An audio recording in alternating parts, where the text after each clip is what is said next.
बोलवायचं का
शिकतो उपजिले ललित रसे तनु तनया श्री भागवत तनु दयाळी शाते विमल मदिने वंदन करू प्रभु के चरणों में सदा मुनि करू प्रणाम रे ऐसी माया तारी रे मेरे प्रियतम श्याम धाव घाली आई आता पहाटेस काही धीर आई माझे पोटी जालो मी योग्य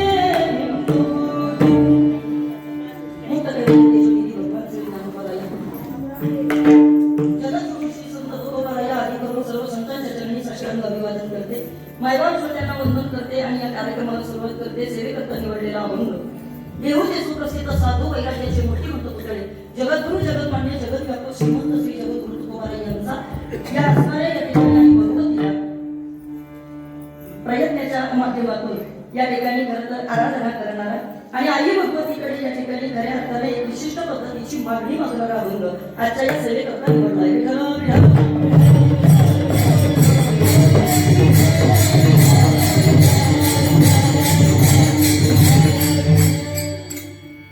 सुरुवातीला अभंग वेगळाच घ्यायचा होता पण मी यावर्षी एक संकल्प केलाय. यावर्षी मी असं ठरवलंय म्हणजे कधी प्रत्येक कीर्तनाला वेगळा अभंग घ्यायचा पाठ नसला तर हातावर लिहून घ्यायचं असं मी ठरवलंय. आणि असं माझं ठरवलंय कारण एका कीर्तनावरती जास्त कीर्तन करत नाही बसायचे अभंगावरती आणि यावर्षी जितकी कीर्तन होती असं माझा मानस आहे. शेवटी आई भगवती जेवढी शक्ती देईन तेवढं करूया. ज्या दिवशी नाही म्हणून त्या दिवशी थांबूया. आपली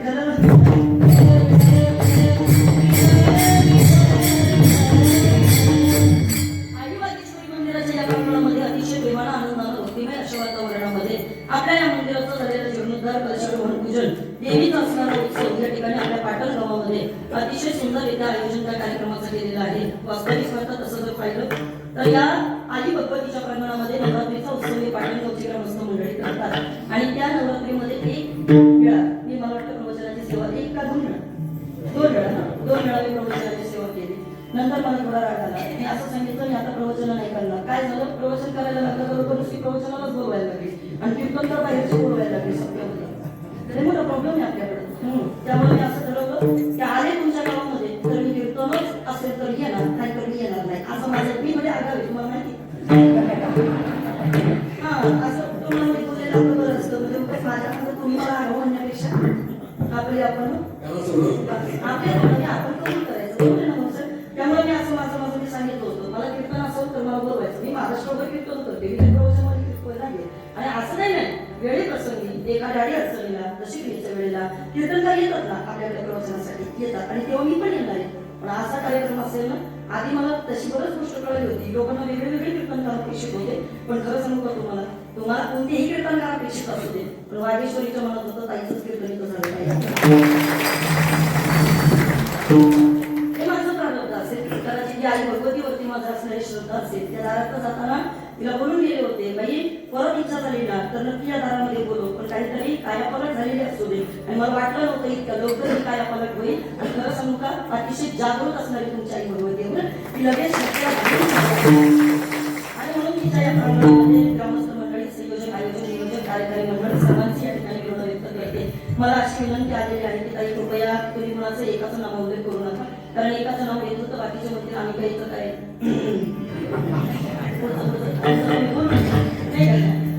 सर्वांच्या विनंतीला मान्य देण्याचा योग प्राप्त झाला. तसं पाहिलं तर ज्यांनी इथं मला फोन केला होता ते आमच्या असणारे कुशल महाराज दळवी या ठिकाणी महाराजांनी नंतर हा संपर्क केला. भाऊंचा मला फोन येऊन गेला. त्यानंतर सायकताईंचाही मला 2-3 वेळा फोन आला. अशी बरीचशी बाहेरून फोन करण्याची सुद्धा माणसं होती. असं नाही की फक्त गावातली पण सर्वांच्या या ठिकाणी विनंतीला मान्य देण्याचा योग आणि त्या निमित्तानं तुम्हा मायबाबांचं दर्शन विठ्ठल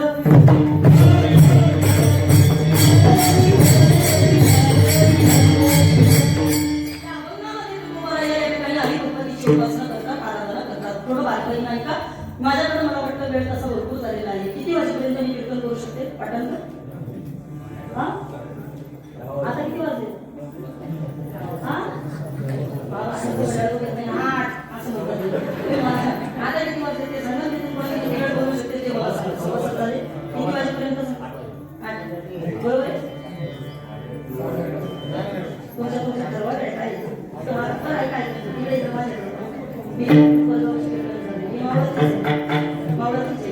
आणि तसंही खरं सांगू का लेख मी संता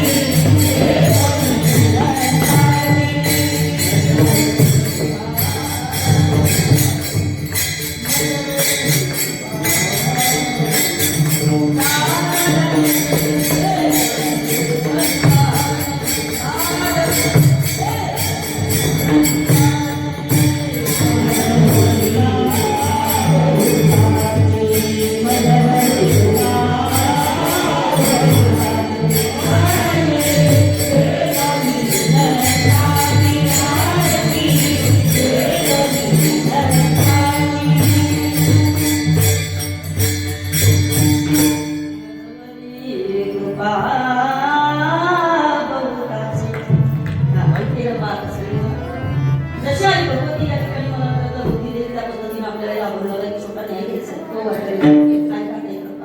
जगद्गुरु तुकोबाराया तसं पाहिलं तर एकनिष्ठ पांडुरंगाच्या बरोबर आपल्या इथं बसलेल्या प्रत्येकाला माहिती तुम्ही सगळी जण संत साहित्याची गाडी अभ्यासक मंडळी मावळ तालुका म्हणलं का इथं बाबा परमार्थ करणारी माणसं आणि परमार्थ जगणारी माणसं आहेत. नाही बोलत तुम्हाला नाही कळलं ऐका इथं परमार्थ जगणारी माणसं आहेत. तुम्ही सातत्यानं या ठिकाणी श्रवण भक्तीचा आनंद घेता याला त्या कीर्तनकाराचं तुम्ही सतत कीर्तन ऐकत असतात. ऐका तुकोबारायांच्या भक्तीच्या भक्तीमध्ये इथं बसलेल्या प्रत्येकाला माहितीये अनेकांची स्तुती आम्हा ब्रह्महत्या एका वाचून त्या पांडुरंगाशिवाय दुसऱ्या कोणत्याही देवाचं भोजन तुकोबारायांमध्ये आम्ही करणार नाही. इतकंच नाही एक धरला चित्ती आम्ही रघुमाईचा पती एक धरला चित्ती आम्ही रघुमाईचा पती बस आयुष्यभर या ठिकाणी भगवंता आम्ही भक्त आणि भक्तीची आराधना करत राहू. आम्ही अन्य कोणत्याही देवतेला मानणार नाही. आम्ही कोणत्याही देवतेची आम्ही उपासना करणार नाही. सांगा जर असं उपासना करणारे तुकोबाराया एकनिष्ठ पांडुरंगाचे भक्त असतील तर मग आजच्या या कीर्तनामध्ये आजच्या या अभंगामध्ये आई भगवतीला या ठिकाणी आवाज का देतात आई भगवतीला हात का मारतात आणि असं कोणतं संकट या ठिकाणी तुकोबारायांमध्ये आलं का जे संकट विटेवरचा मालक या ठिकाणी दूर करू शकत नव्हता त्याच्याकरता तुकोबारायांना हिची गरज का लागली याचं वर्णन आपल्याला करायचंय.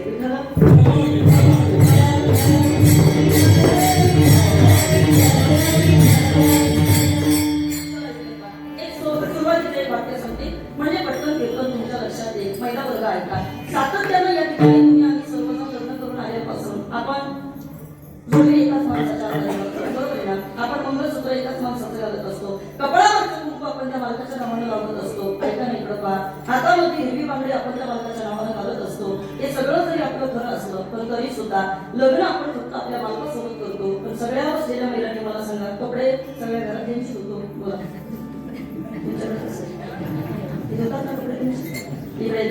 ऐका जेवण सगळ्यांचं बनवतो बरोबर आहे ना. ऐका लग्न जरी मालका बरोबर झालं असलं पण कामं मात्र या ठिकाणी सर्वांची करतो ना. तसं आयुष्यभर तुकोबारायांनी फक्त पांडुरंगाचीच भक्ती केलेली आहे पण ही अन्य अन्य देवता जी आहे ही मात्र त्याचीच असणारी दुसरी रूप म्हणून या ठिकाणी त्यांचं वर्णन झालं.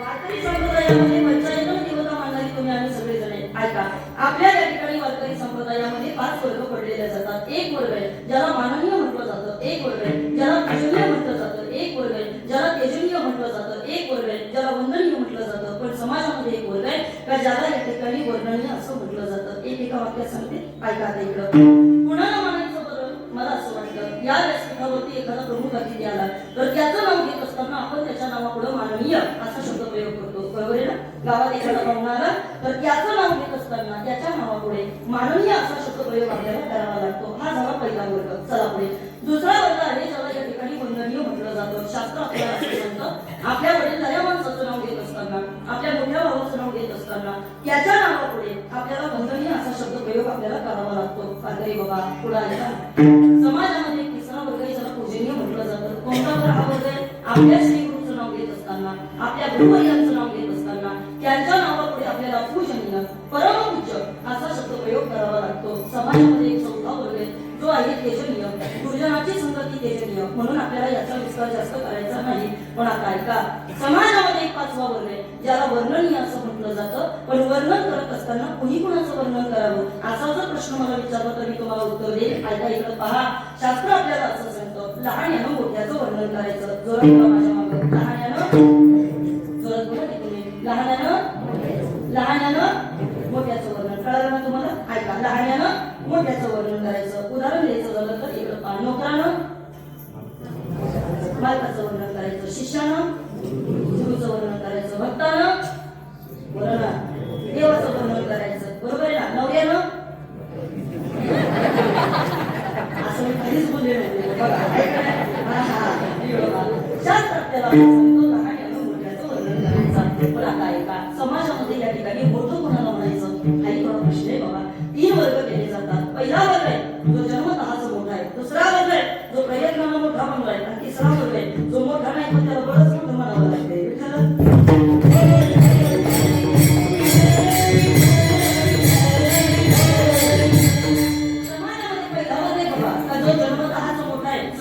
लोकांनी पाटणच्या मला उत्तर द्या आणि मला सांगा, तुम्ही आम्ही मागतो म्हणून तुकोबाला येत का? विचार तुम्ही तुम्ही बोलत नाही म्हणून बाई बोला की तुम्ही आम्ही मागतो म्हणून तुकोबाला येत का? दादा तुम्ही आम्ही मागतो म्हणून यामाला येत का? बोला बोला बोला. नाही आजही 750 वर्ष झाली नामोबाईंचा जन्मोत्सव 16 महाराष्ट्रात साजरा करतोय.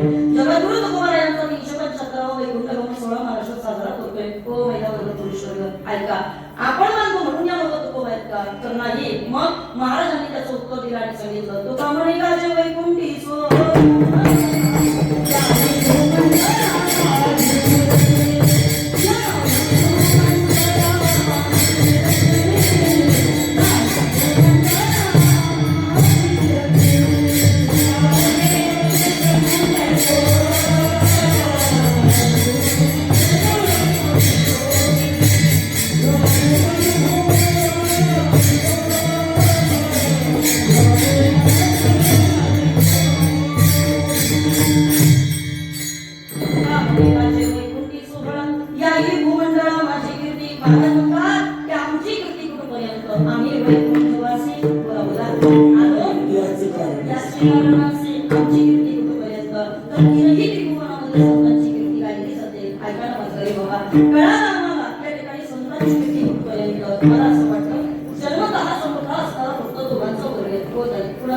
पहिला वर्ग आहे तो म्हणजे संतांचा आणि दुसरा वर्ग आहे तो म्हणजे भगवंताचा. कुणाचा?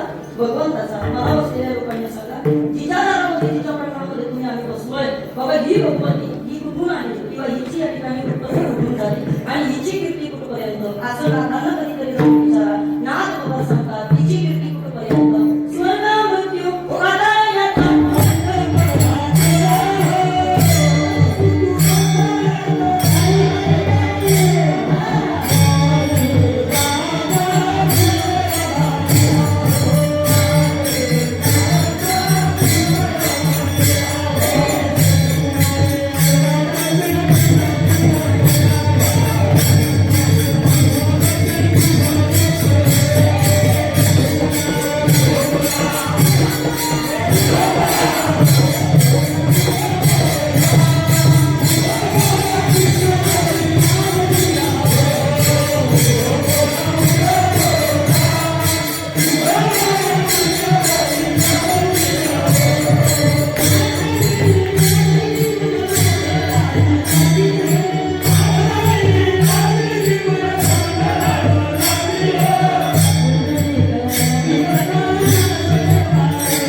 कोणामध्ये भगवतीची कीर्ती गायली जाते. एक संतांची कीर्ती कोणामध्ये गायली जाते आणि नंबर 2 भगवतीची कीर्ती गायली जाते. काय असेल तर ताई या भगवतीचा इतिहास आम्हाला जरा सांगा ना. ऐकायचं का? वारकरी संप्रदायामध्ये पंचायतन देवता तुम्ही आम्ही सगळेजण मानतो. किती? पंचायतन देवता. ऐकायचंय ऐका आता येतं का? आधी दैविक देव तुम्ही आम्ही मानतो, आधी भौतिक देव तुम्ही आम्ही मानतो, नैमित्तिक देव तुम्ही आम्ही मानतो, नित्य देव तुम्ही आम्ही मानतो आणि नंबर 5 अनादि देव तुम्ही आम्ही सगळेजण मानतो. आता ऐकायचं का? कोणत्या आहेत तर आधी भौतिक आधी दैविक देव? तर याचं उत्तर या ठिकाणी सगळ्यात स्पष्ट सांगायचं झालं तर जुन्या काळामध्ये एक पद्धत असायची, कदाचित तुम्हाला ती माहित असेल. एखाद्या माऊलीला जर एखाद्या शेतामध्ये काम करायचं असेल किंवा एखाद्या पुरुषाला जर तिथं शेतकरी आईची किंवा काळ्या आईची सेवा करायची असेल तर मग मात्र ती लोक काय करायचे, पूर्वीच्या काळी शेतामध्ये एखादा देव असायचा तर मग त्या एखाद्या दगडाची पूजा केली जायची. माहिती करायची तुम्हाला? करायची का तुम्ही? करायचे. एखाद्या दगडाची पूजा केली जायची. पण आई त्याच्यामध्ये एक प्रॉब्लेम होता. कोणता माहिती का? पूर्वीच्या काळी लोक काय करायचे, बाबा या दगडाला तिथं शेंदूर असा मस्त फासला जायचा, मग हात कुठं पुसायचा म्हणून तो बोला शेजारच्या दगडाला फासला जायचा. गेली तुमची पिढी. मग पुढच्या पिढीला काही माहित नसायचं. त्यांना असं वाटायचं का चला या देवाबरोबर याची पण पूजा करायला पाहिजे म्हणून चालू दे करा असं करता अशा अनेक देव आपण ते तयार केले. पण लोक आम्हाला ते देव मान्य नव्हते. मला सांगतात शेंदरी दैवत असे शेंदरी दैवत होते, पण त्यांची पूजा आपण फक्त या ठिकाणी काही वेळापूर्वी करत असतो. पण पुढे चला एक अधिष्ठात्री दैवत आहे ज्याचा वारकरी संप्रदाय पूजा करतो. सोपं बोलते कल्पना करा, सत्यनारायणाची पूजा आहे. सत्यनारायणाची पूजा आहे आणि सत्यनारायणाची पूजा करत असताना आपल्याकडे गणपती बाप्पाची मूर्ती नाही. पाटण गणपती बाप्पाची मूर्ती नाही. मग गणपती नसलं तर आपण काय ठेवतो? सुपारी. म्हणजे तुमच्याकडे पण असायची सुपारी ठेवतात ना. आता मग मला सगळ्यांनी उत्तर द्या बघा. सुपारी म्हणजे गणपती आहे का? बोला ना. सुपारी म्हणजे गणपती आहे नाही. पण जोपर्यंत आपण त्याच्यामध्ये अधिष्ठान गणपतीचं समजतो तोपर्यंत आपण त्याला पूजे करता बसवतो. इकडे सगळेजण ऐका, जोपर्यंत ती सुपारी चौरंगावर आहे तिच्यामध्ये अधिष्ठान गणपती बाप्पा असेल. बरोबर ना? ऐका, चौरंगाच्या खाली आली तिला आता कोणी गणपती म्हणेल का? बोला म्हणेल का? ऐका, एक जोपर्यंत ती चौरंगावर आहे तोपर्यंत तिच्यामध्ये अधिष्ठान म्हणून आपण गणपतीच्या रूपानं पाहतो. चौरंगाच्या खाली आले का ती आता गणपतीची मूर्ती राहत नाही, ती आपल्याकरता एक सामान्य सुपारी होती. आणि तुमच्या भाषेत सांगायचं तर आरतीत गेल्यानंतर ओरिजिनल सुपारी होती.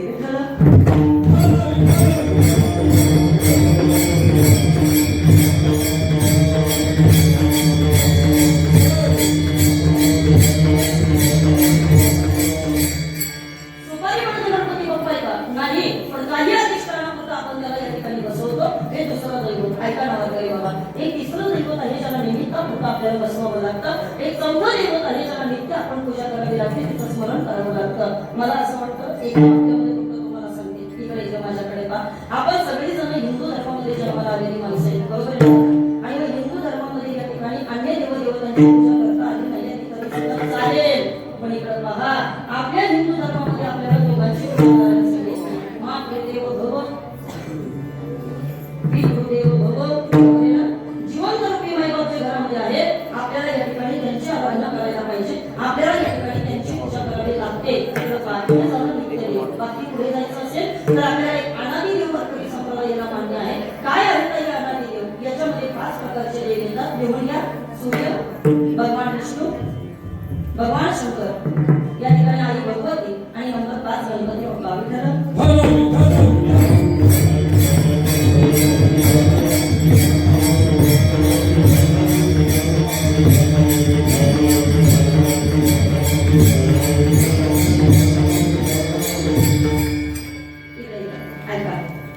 पहिल्या पूजन आपण सगळेजण करतो ते म्हणजे भगवान सूर्याचं. का सूर्याचं आपण पूजन करतो? आपण इतकी भोळे माणसे बाबा की आपल्याकडे या ठिकाणी आपण लगेच कुणावरती विश्वास ठेवून आपण त्याला देव मानतो. पण ज्या भगवंताने या ठिकाणी खऱ्या अर्थाने तुम्हाला मला या सृष्टीला प्रकाश दिला, आपल्याला त्याची पूजा केली पाहिजे. म्हणून सूर्य भगवंत हे अनादी काळापासून चालत आलेलं दैवत आहे. नंबर 2 विष्णू हे अनादी काळापासून चालत आलेलं दैवत आहे. कशावरून? वारकऱ्यांच्या पाठ्याचं प्रमाण वेळेअभावी चाल कट करूया. जेव्हा होते चलवते काही चंद्र सूर्य तारा नाही, अव्यय शून्याची होते पाही कानोबा तेरे. ऐका, आणि मग तिथे एक पदार्थ निर्माण झाली. काहीच नव्हतं पण त्या वेळेला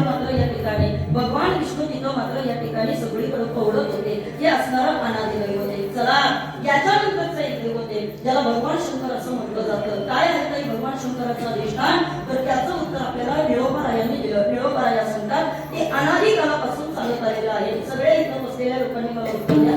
जर इथं बसलेल्यांपैकी कुणाला माझं उत्तर माहित असेल तर त्याला लगेच उभं राहून मला त्याचं उत्तर द्यायचं. ऐका इकडं पहा, जे कोणी उत्तर देईल त्याला कम्प्लीट 1 रुपया बक्षीस देणार कमी झालं का? आता इकडे इकडे माझ्याकडे पहा. ऐका, सगळ्या बसलेल्या लोकांनी मला उत्तर द्या.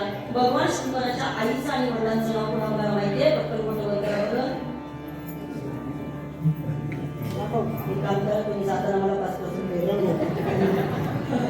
इकडे इकडे ऐका इकडं पागरे बाबा. त्याच्या आई किंवा वडिलांचं नाव तुम्हाला मला माहित नाही. याच्या मागचं कारण एकच आहे का ते स्वयंभू असणारं दैवत आहे, ते अनादी असणारं दैवत आहे, म्हणून आपल्याला त्याच्याविषयी काही बोलता येत नाही. इकडे 5 वेळेस ऐका, निरोपाया त्याचं वर्णन करतात. नवता काळा तुझा ना ठेंगणा, स्वरूप सुंदर नांगडा देखना, शिव शिव कैशी तयासी भावना, पंचभौतिक नामे पंचप्राणा, नवता गाव शिव कैलासी काही त्याला गाव नाही, त्याला शिव नाही, नाम रूप आढळ नाही, त्याला रूपही नाही. अजून पुढं बोलू का? इकडे इकडे माझ्याकडे पहा. ज्ञानोबा यांच्या हरिपाठामध्ये प्रमाणे जे इथं बसलेल्या प्रत्येक वाचकऱ्याचं पाठी अव्यक्त निराकार नाही जाकर, ज्याला रंग नाही रूप नाही काही वर्ण जया निराकार निर्गुण शिरोगुणाया मे गुलाम मे गुलाम मे गुलाम तेरा असा असणारा परमात्मा तुलसीदासचे संत माझा देव बिना पायानं चालतो, बिना कानानं ऐकतो, बिना डोळ्यानं पाहतो, बिना हाताची कामं करतो. हे कळलं ना तुम्हाला? बरीच वारी पूर्ण करतो की मी. ऐका ना ओ वारकरी बाबा, माझा देव बिना पायानं चालतो, बिना हातानं कामं करतो, बिना डोळ्यानं पाहतो, बिना कानानं तो ऐकतो. असा असणारा परमात्मा तो निर्गुण आणि निराकार आहे. एक बोलते इकडं पहा. हवा दिसते का? हवा दिसते का? पण हवा नाही का? हवा नाही आहे ना? इकडे इकडं माझ्याकडे ऐका ना. लोक सकाळी उठायला अलार्म लावतात ना अलार्म. मी काय म्हणते पाठवलं अलार्म तर अलार्म ज्याला कळत त्याला कळत, बाकीच्या पहिले तिला बसा अलार्म तर अलार्म ना. हा तोच जर नाही आला कसला राम, मग नुसतं राम राम. ऐका इकडं पाच तो परमात्मा या ठिकाणी सृष्टीच्या चराचरामध्ये व्यापक रूपानं आहे आणि म्हणून तुकोबा या सांगतात विठ्ठल जळीसकडे भरला विका ठावा नाही बोलला कोण्या विषयी पाहिलं विठ्ठलाची विठ्ठल. आता हे तुम्हाला पत्रिका कळलं. ऐका, त्याला रंग नाही रूप नाही, संतांनी त्याचं वर्णन करून सांगितलं. जेथे नाही काही नाम रूप गुण बोलती निर्गुण तयाला बोलती निर्गुण तयाला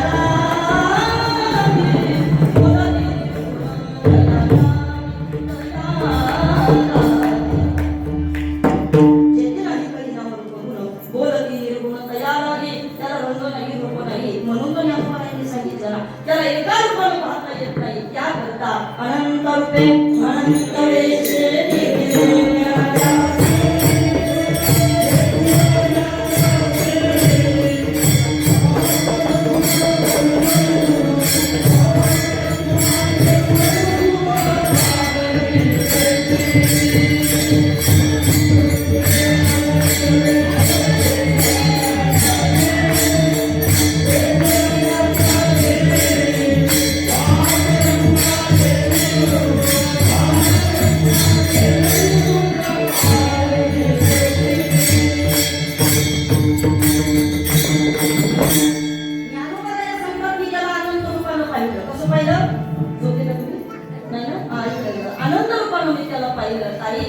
तो आनंद रूपाचा देव आम्हाला कसा काय दिसणार? आम्हाला तो देव कळायला पाहिजे, पण आम्हाला तो कळण्याकरता अगोदर श्री गुरुची कृपा व्हावी लागेल. बरोबर आहे ना बाबा? ज्ञानोबाला सांगतात त्याला या चांबड्याच्या डोळ्याला पाहता येणार नाही, मग त्याच्याकरता एक करावं लागेल. जैसे डोळे आनंद भेटले हे वेळ दृष्टी सिपाटा कुठे मग भास पाहिजे ते कळते महाणी काळा चिंतामणी आली आरती सदा विजय कृती मनोरथी तैसा मी पूर्ण कामा निवृत्ती ज्ञानदेव म्हणे म्हणून जाणते गुरु भजिजे जेणे कृतकार्य होई जे मुळ सिंचने सहजी शाखा पदव संतोषती. एका गुरुची कृपा झाली तर मग मात्र या ठिकाणी अवस्था होते साधकाची कोणती सहज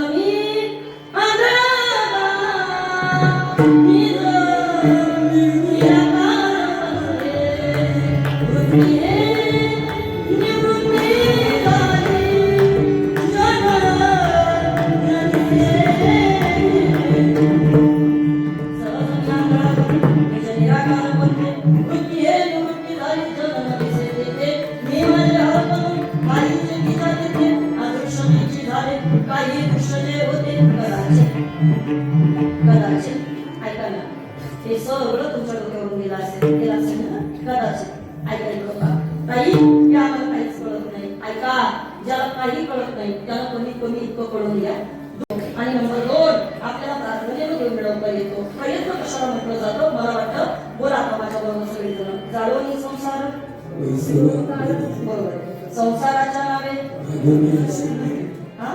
माझ्यामध्ये केलं का म्हणून माझ्या पुढचं म्हणजे प्रमाणात पुढचं ऐका संसाराच्या नावे गाडवणीला शून्य ऐका ज्याला देवाची प्राप्ती करायची इकडे पाच वेळ झालं ज्याला देवाची प्राप्ती करायची अगोदर त्यानं संसाराला जाळून टाकायचं चालेल ना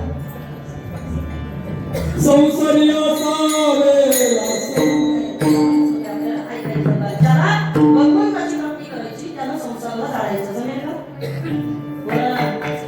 नाही जमणार नाही स्पष्ट बोला आपल्याला सगळ्यांना बोलले नाही जमणार असं नाही जमणार नाही बरं ठीक आहे ऐका आपल्याला या प्रयत्नामध्ये मिळवता येत नाही तसं जर पाहिलं तर कर्ममार्गाने देवाकडे जावं लागतं उपासना मार्गाने देवाकडे जावं लागतं आणि सगळ्यात महत्त्वाचं म्हणजे ज्ञान मार्गाने देवाकडे जावं लागतं आता ऐका कर्ममार्गाने देवाकडे जात असताना अनेकशे प्रतिबंध तुमच्या आमच्या जीवनामध्ये येतात कारण काला सासूरवाशी मजू केले भगवंता आपण या सत्ता स्वाधीनता ते नाही आपल्याला या ठिकाणी संसारही करायचा आहे आणि आपल्याला भगवंताची सुद्धा प्राप्ती करायची अजून पुढे बोलू का ऐका भगवंताकडे जर गेलं तर भगवंताची कृपा झाल्यानंतर मुळात वैभवाची प्राप्ती होत नाही कळलं तुम्हाला वैभवाची प्राप्ती कोणताच देव करून देत नाही त्याच्या मागचं कारण आहे कर्मेला वनवास गेला कर्म दशरथ वियोग देवेला कर्म रावण क्षय भावला वियोग घडला सीता देवी कर्म या ठिकाणी देवाला चुकलं नाही कर्म देवाच्या विद्याला चुकलं नाही कर्म आपल्याला चुकणार आहे का बाबा बोला की पटापटा कर्म चुकणार आहे आपल्याला कर्म आपल्याला चुकणार नाही तिकडे पाहता सगळेजण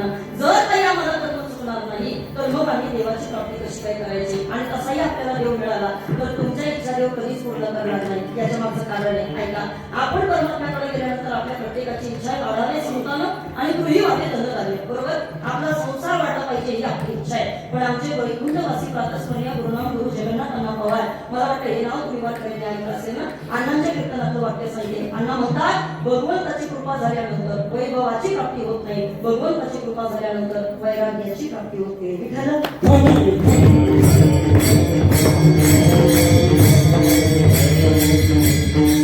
आपल्याकडे एक प्रॉब्लेम आहे कोणता माहितीये का की काय का आपल्याला विहिरीला पाणी लागलं तरी आपण म्हणतो देवाची कृपा झाली असेल बरोबर आहे ना विहिरीला पाणी लागलं नाही आपण काय म्हणतो मामा काय म्हणतो देवाची कृपा झाली ऐका इकडं का एखाद्या पोराचं लग्न जर 4 वर्ष जमलं नसेल आणि त्याचं जर लग्न जमलं आपण काय म्हणतो देवाची कृपा झाली मामा साहेब दांडेकर कीर्तनामध्ये लोकांना सांगायचे ते म्हणायचे बाबा रे 4 वर्ष जर एखाद्या पोराचं लग्न जमत नसेल आणि त्याच्यानंतर जर त्याचं लग्न जमलं तर त्यांना असं कधीच नाही म्हणायचं देवाची कृपा झाली अरे तुमचं लग्न जमवायला तो काही मंडळाचा अध्यक्ष आहे का लग्न जमवतो बोला ना तो लग्न नाही जमवत मग ते म्हणायचे 4 वर्षानंतर जर या ठिकाणी तुला एखादी पोर भेटत असेल ना तू एवढंच म्हणायचं काय देवाची कृपा झाली असं नाही म्हणायचं मग तिची कृपा झाली म्हणायचं बाकी दुसरं काही ज्या नोकरीचा तुमचा स्वीकार केला तुम्ही म्हणायचं तिची कृपा झाली भगवंताची कृपा झाल्यानंतर वैभवाची प्राप्ती मिळत नाही ऐका ना बाबा जर देव वैभव देऊ शकत होता तर मला बसलेल्या लोकांनी सगळ्यांनी उत्तर द्या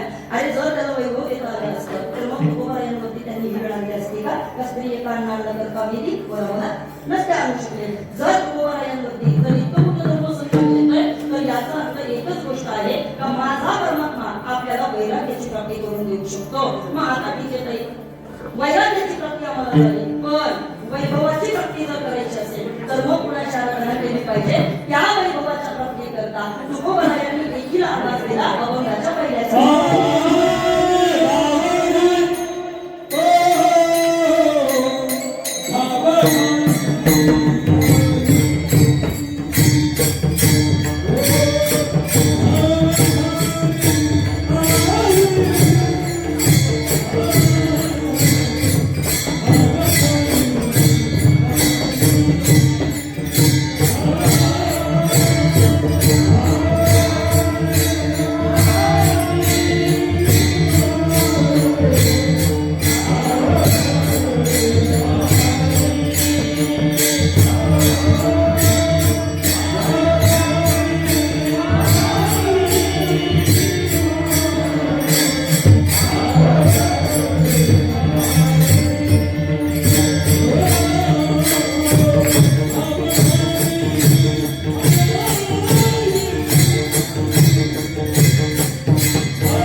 आहेत. वारकरी बाबा, तिच्या प्रांगणामध्ये तुम्ही आम्ही सगळे जण बसतोय, तिला वागेश्वरी असं का म्हटलं जातं? याचा कोणाला काही इतिहास माहिती असेल?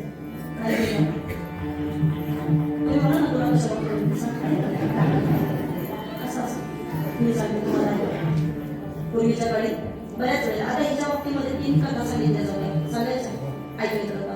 तिच्या बाबतीमध्ये पहिली कथा अशी सांगितली जाते का पूर्वीच्या काळी असं म्हणतात वन्य प्राण्यांची शिकार केली जायची. आता त्याला बंदी आहे, आता तुम्ही वाघाची शिकार करू शकत नाही, आता तुम्ही हरण्याला बिबट्याला मारू शकत नाही. पण पूर्वीच्या काळी वाघाची या ठिकाणी शिकार केली जायची आणि ज्या वेळेला वाघाची शिकार केली जायची त्या वेळेला त्या वाघाच्या किंवा बाकीच्या असणाऱ्या इतर वाघांचा किंवा इतर प्राण्यांचा वन्यजीवांचा आपल्याला परत एखादा त्रास होऊ नये म्हणून त्याची शांती व्हावी या उद्देशानं आपण तिची पूजा करायचो. ही पहिलं कारण त्याच्या मागे सांगितलं जातं. नंबर 2, असं सांगितलं जायचं पूर्वीच्या काळी या गावातून त्या गावामध्ये जाण्याकरता रस्ते नसायचे, बरोबर आहे ना? आणि मग त्याचा परिणाम असा व्हायचा की एखाद्याला कुणी ना कुणीतरी त्या वाघाकडनं बळी पडलं जायचं. कोणी म्हणतं एखाद्या मुलीला या ठिकाणी वाघाची तिची शिकार केली, कुणी म्हणतं तिची या ठिकाणी भक्षण केलं, असं त्याच्यावरती दंतकथा सांगितल्या जातात. पण आता ऐका, त्या मुलीची शिकार केल्याच्या नंतर किंवा त्या मुलीला भक्षण केल्याच्या नंतर असं म्हणतात का या ठिकाणी त्या वाघाला कुठं ना कुठं तरी अन्य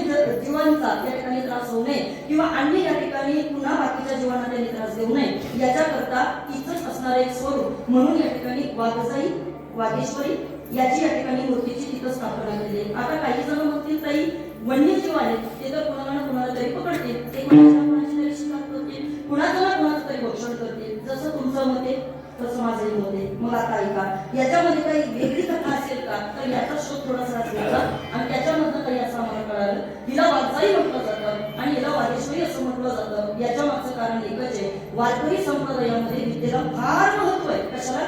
विद्येला. आपण काय म्हणतो, विद्या सर्वत्र पूज्यते, ज्ञानाला किंमत आहे इथं. आणि म्हणून या ठिकाणी आपल्याला सांगितलं की ज्ञान पहिला बरोबर, यावेळी किंमत इथं ज्ञानाला आहे. आणि इतकंच नाही तर आता ऐका बाबा, अहंकार विषयी गमतात गुरु वचने उतरले पहाट. आपल्याकडे भक्ती लागते, पण भक्ती झाल्यानंतर ज्ञानोत्तर भक्तीला आपल्याकडे जास्त किंमत आहे. ऐका ना ते करता, मग त्या ज्ञानाची प्राप्ती करण्याकरता हिचा या ठिकाणी संस्कृतचा अर्थ जर आपण शोधला तर आपल्याला हिला वाघ विलासिनी असं म्हणता येतं. काय म्हणता येतं? वाघ विलासिनी. आपल्याकडे म्हणतो ना वाघ चातुर्य, एखादा बोलण्यामध्ये भार पडली ते आपण कसं म्हणतो, काय बोलतो काय हा माणूस, असं म्हणतो ना आपण.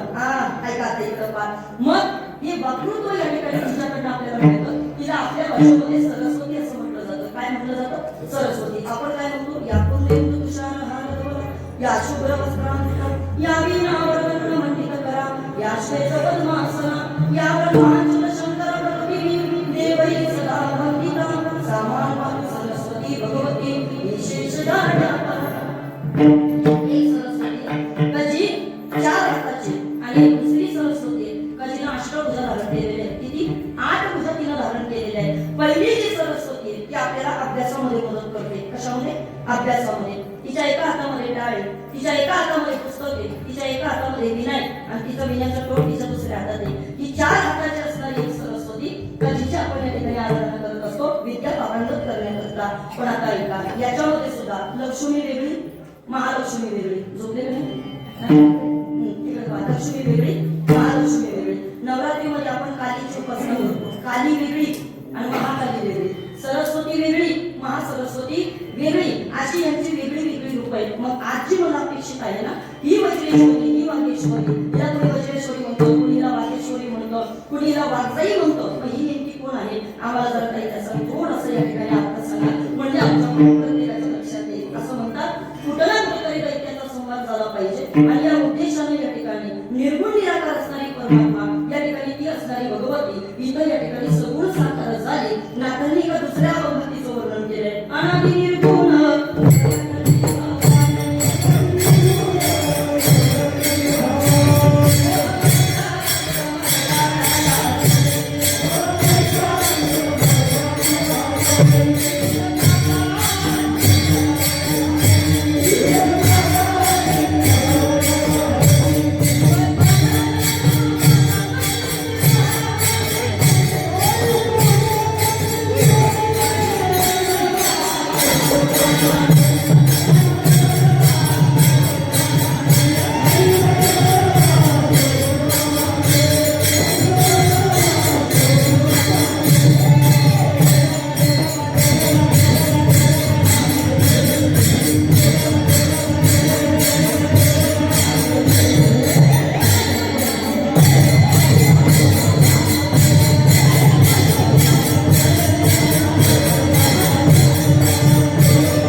वाघांची स्वामिनी, वाघांची स्वामिनी म्हणजे वाघांची असणारी ही शक्ती आणि म्हणून तिचं स्वरूप असणारी वाघांची ईश्वरी म्हणून हिला वाघेश्वरी म्हणतात. प्रत्येक देवीचं वाहन वेगळं आहे. आधी तुळजा भवानीकडे जा, ती कदाचित सिंहावरती आरूढ झालेली तुम्हाला मला दिसेल. शीतला देवीकडे जा, तिला या ठिकाणी गडवावरती आरूढ झालेली तुम्हाला मला दिसेल. जर तुम्ही या ठिकाणी लक्ष्मीकडे पाहिलं तर लोक म्हणतात कमळामध्ये, कमळामध्ये नाही. आजही तुम्ही जर पाहिलं तर घुबड या प्राण्यावरती ती खऱ्या अर्थानं आरूढ होत असते. प्रत्येक देवीची वाहनं वेगळी वेगळी. मग तशी असणारी ही वाघेश्वरी, तिचं असणारं वाहन आहे ते म्हणजे वाघोबा. ती वाघावरती या ठिकाणी स्वार होते, वाघावरती आरूढ होते आणि वाघावरती आरूढ होऊन ती सगळीकडे फिरण्याचं काम करते. असं म्हणतात. एक बुलढाणा जिल्ह्यामध्ये, मला त्या ठिकाणाचं नाव आठवत नाही पण सांगते, त्या बुलढाणा जिल्ह्यामध्ये पूर्वी गावामध्ये वारकरी बाबा एक वाघ फिरायचा. वाघ काय करायचा? वाघ फिरायचा. आता ऐका बरं का, तो वाघ फिरत असताना रोज गावामध्ये तो चक्कर मारायचा. कुणाला तो काहीच करत नव्हता. हे काय का, कुणाला काहीच करत नव्हता. तो फक्त गावाला एक चक्कर मारायचा. एक परगावावर माणूस तिथे आलेला, त्याला काहीच माहिती नव्हतं हा कोण आहे, हा काय. बाकीच्या लोकांना सवय झाली त्यामुळे ती लोक काही करत नव्हती. त्यांना काही माहित होतं रोजचं असल्यामुळे, पण ऐका नाही करत.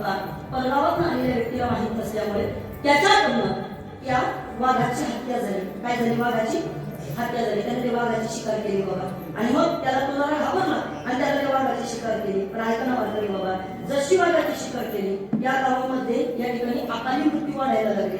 अचानक माणसं जायला लागली. काही अपघातानं मरायला लागली, काही आजारानं मरायला लागली. टपा टपा टपा टपा माणसं मरायला लागली. आणि मग तिकडच्या सगळ्या लोकांनी असं ठरवलं की कदाचित आपण किंवा आपल्या गावामध्ये जी दुर्घटना झाली त्याच्यामुळे आपल्यावरती देवीचा कोप झाला असेल. कदाचित आई भगवती आपल्यावरती या ठिकाणी कुठेतरी नाराज असेल आणि म्हणून तिथं बुलढाण्यामध्ये असं म्हणतात की पार्वतीचं असणारं स्वरूप आहे आणि ही वाघाची स्वामी आहे. म्हणून या दोन्हींचं असणारं एकत्रीकरण म्हणून तिथं वाघेश्वरीचं मोठं मंदिर या ठिकाणी बांधण्यात आलं आणि तेव्हापासून गावावरचं संकट टळलं. विठ्ठल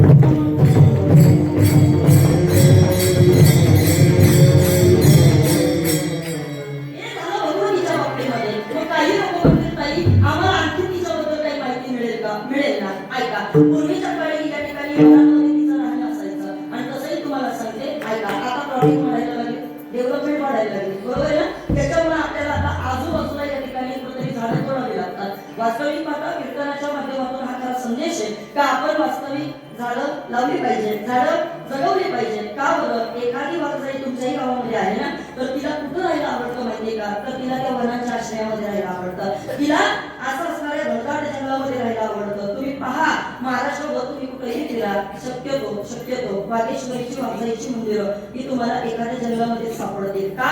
कारण त्या निसर्ग श्वापदांपासून आलेल्या प्रवाशांना कुठेतरी संरक्षण मिळावं म्हणून आपण तिला या ठिकाणी काय करायचो, तिचा अधिष्ठान रूपाने आपण तिला तिथं मांडायचो. आणि मग त्या वन्य प्राण्यांचा सुद्धा त्यांच्यावरती श्रद्धा होती. मला बसलेल्यांनी सांगा, आपण सगळे वारकरी आपण मानतो की प्राण्यांची सुद्धा देवावरती श्रद्धा असते. आपल्याला माहिती आहे रेड्यामुखी वेद बोलविला, गर्भद्विजांचा हरविला.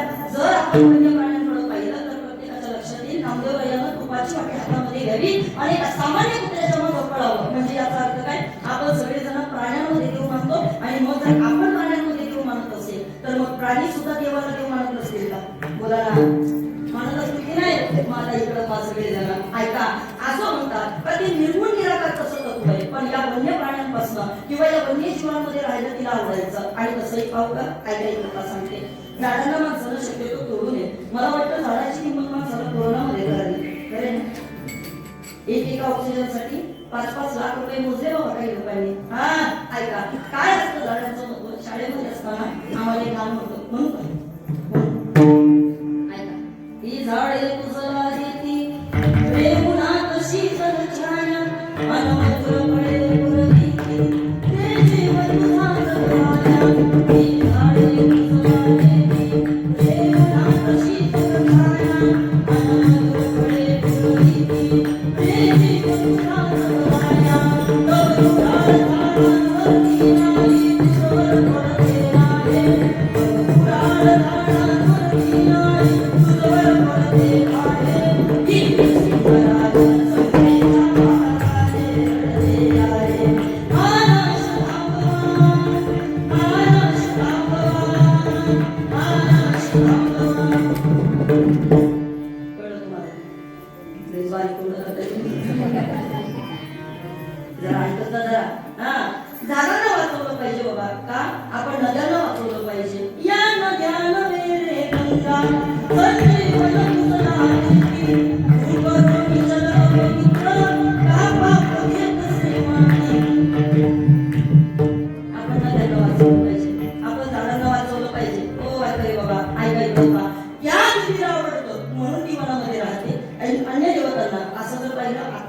शहरीकरणामुळे बऱ्याच वागेश्वरीची आणि वाघेश्वरीची मंदिरं गावांमध्ये यायला लागली.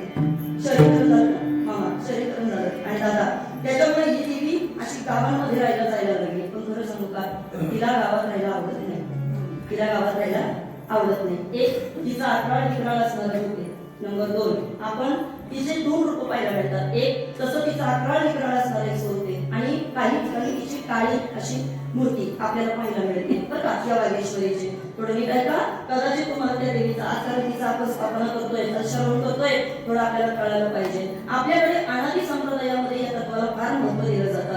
अनादी या शब्दाचा अर्थ काय होत असतो? आधी काळापासून चालत आलंय, त्याला अनादी असं म्हटलं जातं. ज्याचा कधी अंत होत नाही त्याला अनादी असं म्हटलं जातं. आणि काळाची सत्ता ज्याच्यावरती चालत नाही त्याला अनादी असं म्हटलं जातं.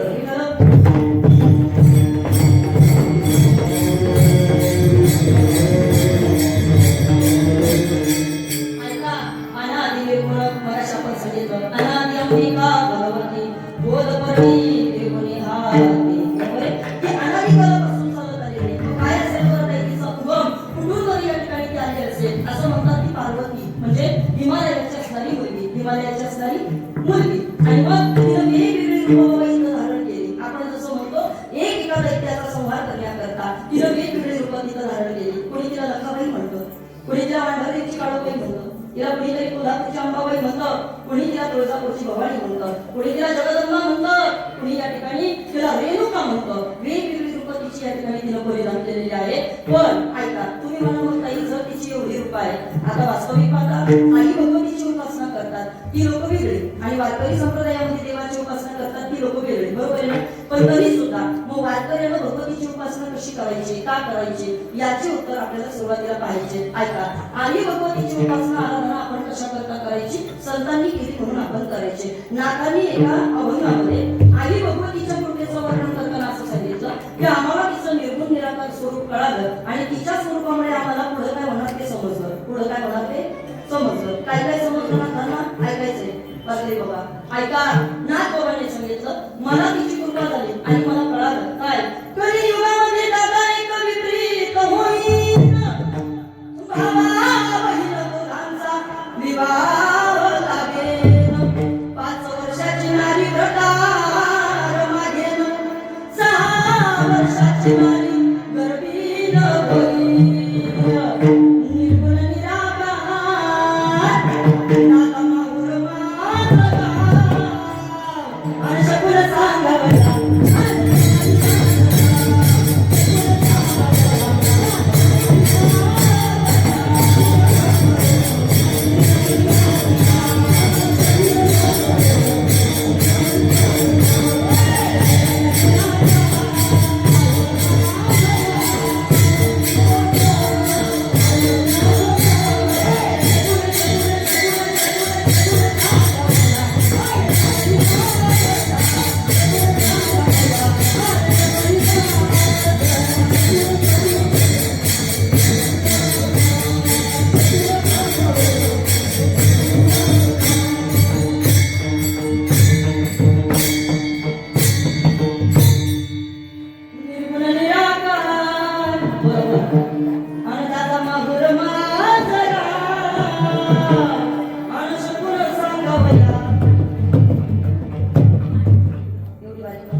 त्याला आम्ही सोडून दिलं. ऐकायचं बघा, विकल्प नावाचा नवरा होता त्याला सोडून दिलं. मला वाटतं नाथांनी आई भगवतीची या ठिकाणी आराधना करताना अनेक बारुड देवीवरती केली, अनेक बारुड, आणि त्याच्यामध्ये सगळ्यांच्या आवडीचे बारुड सत्वर पावडर मला भवानी आणि वडगाव आई तुला शास्त्राला एवढंच सासू माझी जाणती लवकर निर्दळी दिला. सासू माझी पडपडपती पुढे कसं दिला म्हणजे जर कार्टून किरकिर करतो थोडं होऊ दे त्याला. हा लागला म्हणून आपण तिला मोकळीच करतो मला आणि एका जणात सगळे बोलू एका जणात सगळे बघू दे. हा आणि एकटीच राहू दे मला. नातानी अनेक आपण केले टीव्ही वरती आणि मग त्यांनी एका दुसऱ्या अभंगामध्ये सांगितलं दादला नको ग बाई मला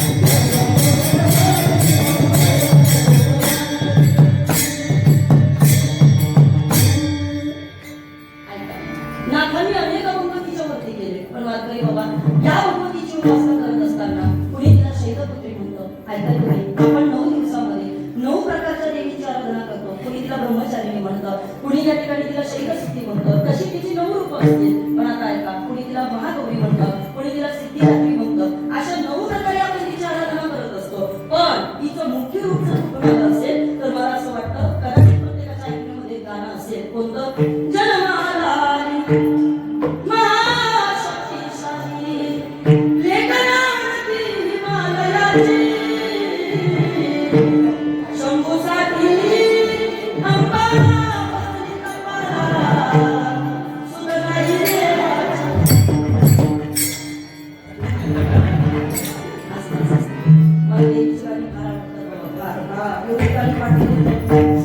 माझ्या आवड म्हणून काढलेली बरं बाकी दुसरं काही नाही. पण मी भावत घेऊ जरा आलो कुणाचं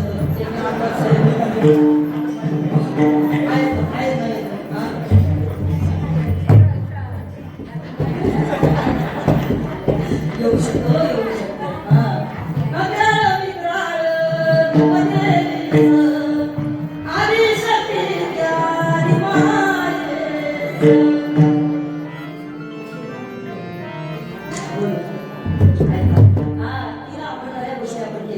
आज आपण तिच्या इतर वेळेला तुम्हाला वारकरी ऐकायचं असेल ओ वारकरी इकडे ऐका वारकरी ऐकायचं असेल सप्त्यात ऐकायचं म्हणून असेल पुढं सप्त्यात देवीच्या वर्णाने बसलोय ना ज्याची कमी पोळी ती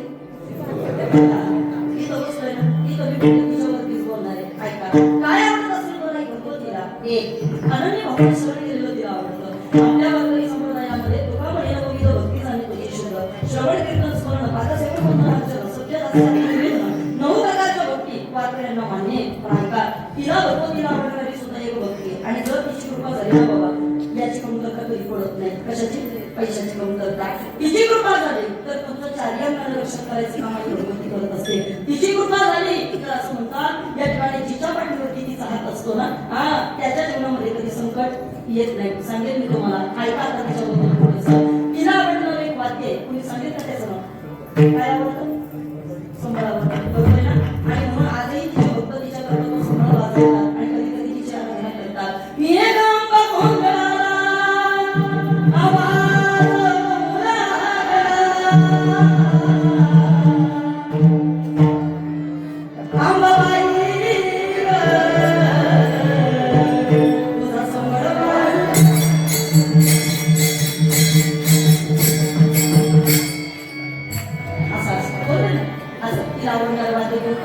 संबळ तिला आवडतो. बरं ठीक आहे. तिची भक्ती केली तर आमच्या जीवनामध्ये कोणता फायदा होणार? ऐका लागली याचा मुलगा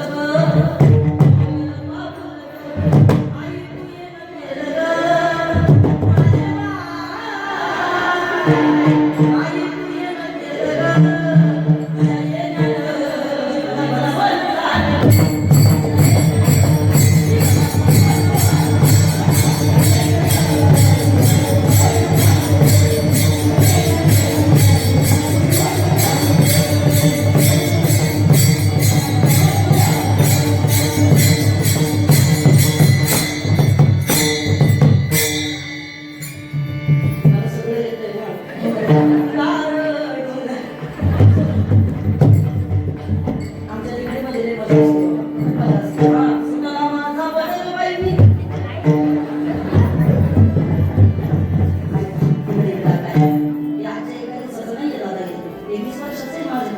हा त्याच्यामुळे सगळं बोललं पाहिजे आपण. कीर्तनकार असं पाहिजे. हा जसा वेश तसा वेश. ऐका आता इकडं त्या आई भगवतीच्या आराधना का करावी लागते आणि असं कोणतं संकट तुकोबारायांवरती असतं तर तुम्हाला याद केलेलं म्हणतात धाव घाली आई धाव घाली आई हे कोणाला म्हटलं जातं. तसं पाहिलं तर वारकरी बाबा आपल्या स्वतःच्या जन्मदात्या आईला सगळे मानणारे लोक आहेत. बरोबर आहे ना. प्रत्येकाला माहिती आई एकच असते. प्रत्येकाला माहिती आहे बोला आई एकच असते. कोण म्हणतं आई एक असते. ऐका काही करतात कृष्णाला आई किती हा अजून कोणाला बोलायचंय पुढं कोणत्या कोणत्या यशोदा आणि देवकी सांगू का बोलू का. ऐका पुतना स्तनामध्ये विष घेऊन मारायला गेली ना. हा जर स्तनामध्ये विष घेऊन मारायला येते आणि जर दूध पाजते त्याला ती कोण झाली.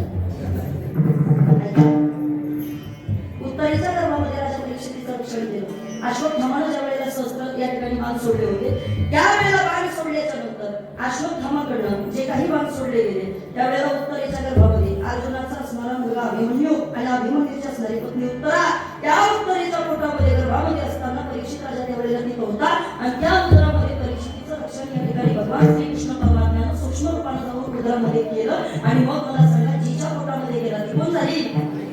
आता इथून पुढे विचारलं तर सांगा कृष्णाला चारायला होत्या.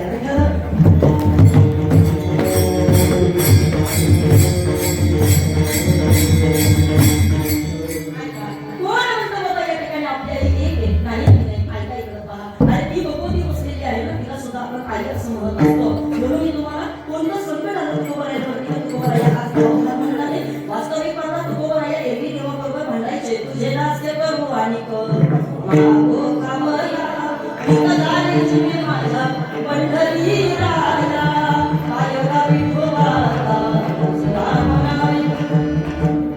काय समजत आलं म्हणून तुकोबारायांनी देवीचा भावा केलेला आहे. याचं उत्तर सांगते ऐका.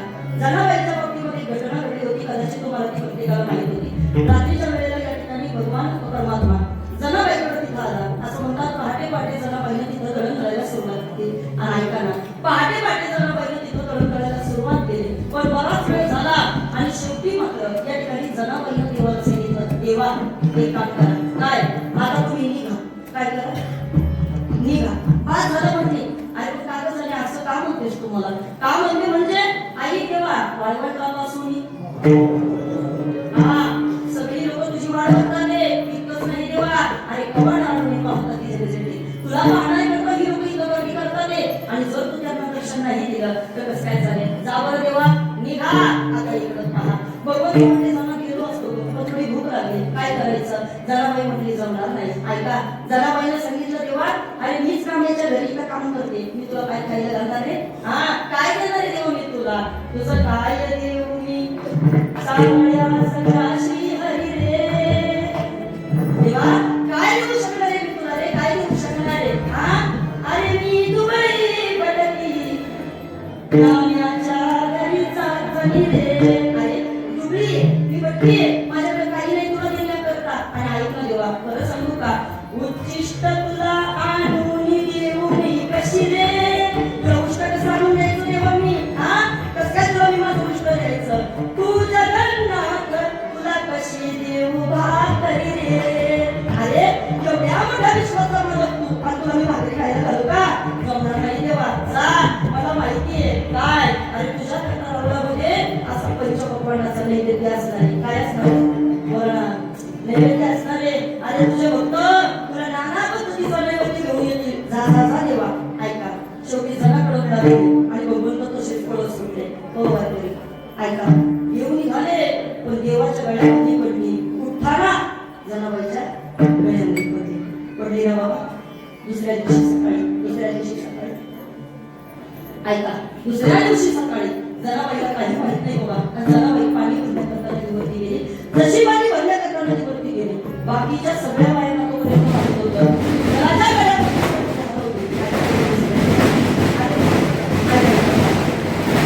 बाकीच्या सगळ्या लोकांना माहित होतं विठ्ठलाच्या गळ्यामध्ये हरवली आणि म्हणून या ठिकाणी असं म्हणतात का तिकडं मात्र या ठिकाणी जनाबाईला तोपर्यंत काहीच माहिती नव्हतं. काय माहिती झाली राजाला काहीच माहिती नाही. पण अशा प्रसंगामध्ये मात्र लोकांनी चोरीचा आळ जमिनीवरती टाकला. सगळ्या लोकांनी मला सांगा एखाद्या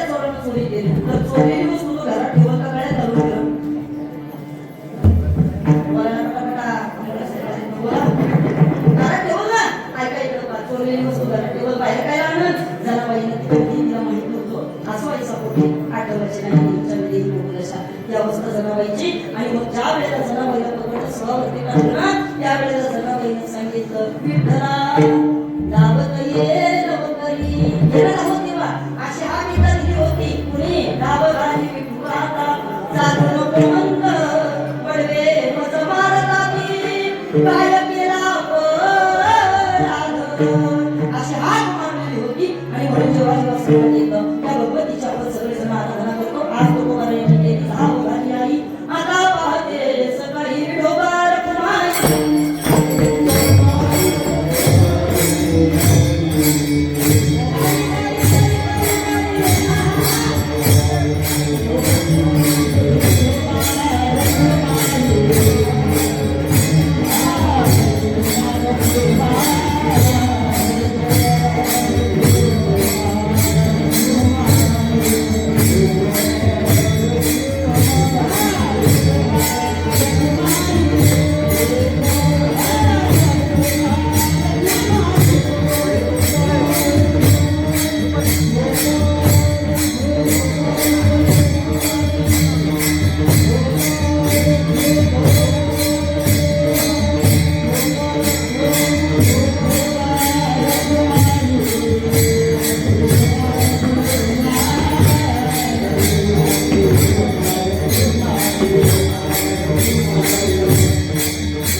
यांचा आत्ताच या ठिकाणी सुंदर असा आगमन झालेला आहे. या ठिकाणी जोरदार टाळ्या आगमन करता झाल्या पाहिजे.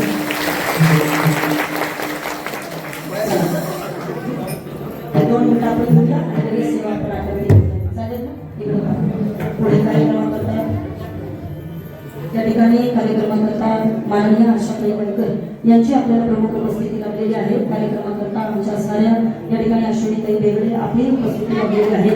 बरीचशी राजकीय सामाजिक धार्मिक कला क्रीडा शैक्षणिक अशा प्रत्येक क्षेत्रातले मान्यवर मंडळी उपस्थित आहेत आणि म्हणून मला असं वाटतं सर्वांचे मनपूर्वक आभार व्यक्त करते. पण आता तुम्ही सगळे VIP लोक आहात. 1-2 मिनिटाकरता बसा थोडंसं कीर्तन ऐका नाही का. मी बिचारी आधीपासून बसेल तुम्ही 2 मिनिटं बसा सगळेजण आणि थोडं कीर्तन ऐका. विठ्ठल विठ्ठल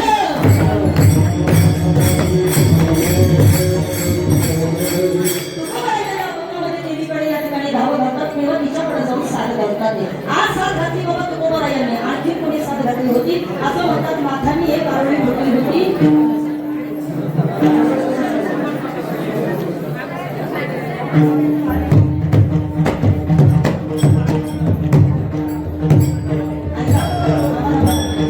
नाथांनी एक आरोळी ठोकली होती बाबा आई भगवती करतात. कधी ज्या वेळेला हिंदू धर्मावरती संकट पडलेलं होतं यदा यदा ही धर्मसेवा भगवती वाढतो ज्या वेळेला धर्मावरती आपण आई भगवतीला आवाज देत असतो आणि अशी एक आरोळी नाथ बाबांनी त्या काळामध्ये आरोळी त्या भगवतीकडे दिली होती. कशी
सुद्धा तळायचं होतं. त्यावेळेला छत्रपती शिवाजी महाराजांनी पहिली या ठिकाणी आई भगवतीचा आशीर्वाद घेतलाय. माहित असेल कदाचित प्रत्येकाला. ऐका, पडली भवानीच्या भांड्याच्या बाहेरी रानात फिरली नाही ती परत माघारी. त्यांच्या दौलती समोर गेली नाही लाचारी आणि झुकली नाही कधी दिल्लीच्या दरबारी. तमाम बादशाहीचा ताज जिने भोगला आणि मला थोडासा जिने पांघरला. धर्मरक्षाला सज्ज झाली भवानी आणि तुझ्या रक्ताने निहाली. बोला आई राजा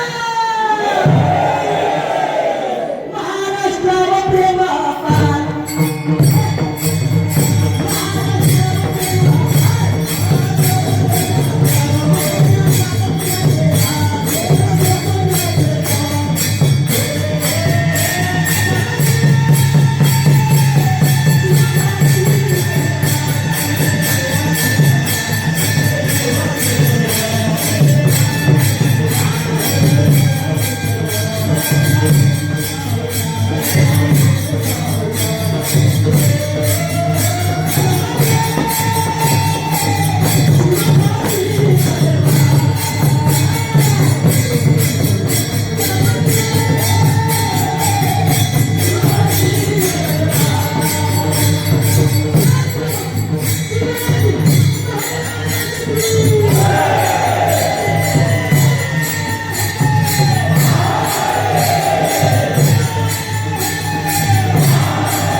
वागेश्वर माते की एक बोलू का? शेवट बोलतो, शेवट इकडे बघ. कुस्ती माहिती का कुस्ती? कुस्ती माहिती का? तिला बाळा सगळेजण. तसं पाहिलं तर इथं नामवंत पैलवानांची कुस्ती होणार होती आता. हा, पण कुस्तीच्या अगोदर ऐका ना अण्णा, एका रेवड्यावरती कुस्ती असते माहिती आहे? रेवड्यावर कुस्ती. तुम्ही गेली? रेवड्यावर कुस्ती असते माहित असेल ना तुम्हाला. मला त्या कुस्तीमध्ये मला असं वाटतं नामवंत पैलवानाची कुस्ती होऊन गेली आहे. ही रेवड्यावरच्या पैलवानाची कुस्ती आहे तसं पाहिलं तर. आजची रेवड्यावरच्या पैलवानाची. खरं सांगू का तुम्हाला, मला त्या कुस्तीचा विशेष आनंद का वाटतो माहिती का? तिथं जिंकल्या तरी रेवड्यानं, हारलं तरी रेवड्या भेटतात. हे कळलं पाहिजे बरं. हा, आणि माझं एक मत आहे, इनामी कुस्तीपेक्षा ना अशी रेवड्यावरची कुस्ती तेव्हा पण चालली. ज्ञानेश्वर